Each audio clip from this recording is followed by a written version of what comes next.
ભરૂચ નગરપાલિકા દ્વારા ચાલુ વર્ષે વેરા વસૂલાત માટેની કામગીરી હાલમાં પૂરજોશમાં ચાલુ કરેલ છે.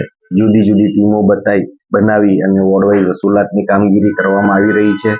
આ વખતે લગભગ 17.5 કરોડની આસપાસની વસૂલાતનો અમારો ટાર્ગેટ છે. અત્યાર સુધી 12.5 કરોડની આસપાસ વસૂલાત થયેલ છે. છેલ્લા નાણાકીય વર્ષમાં છેલ્લા 2 મહિના બાકી છે અને અત્યારે અમારી ટીમો વસૂલાતની કાર્યવાહી કરી રહી છે. સાથે સાથે 8,500 જેટલા મિલકત ધારકોને વસૂલાત વેરો જમા કરાવડાવવા માટે નોટિસ પણ આપવામાં આવેલ છે.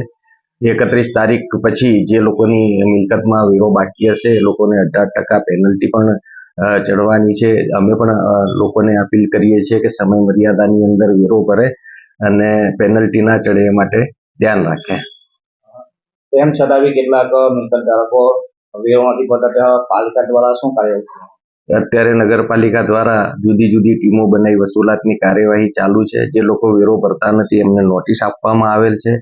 ત્યાર પછી પણ વેરો નથી ભરાતો તો નગરપાલિકા દ્વારા રહેણાંક વિસ્તાર હોય તો એમના કનેક્શન કાપવાની કાર્યવાહી, કોમર્શિયલ હોય તો એમાં સીલિંગની કાર્યવાહી હાથ ધરવામાં આવેલ છે.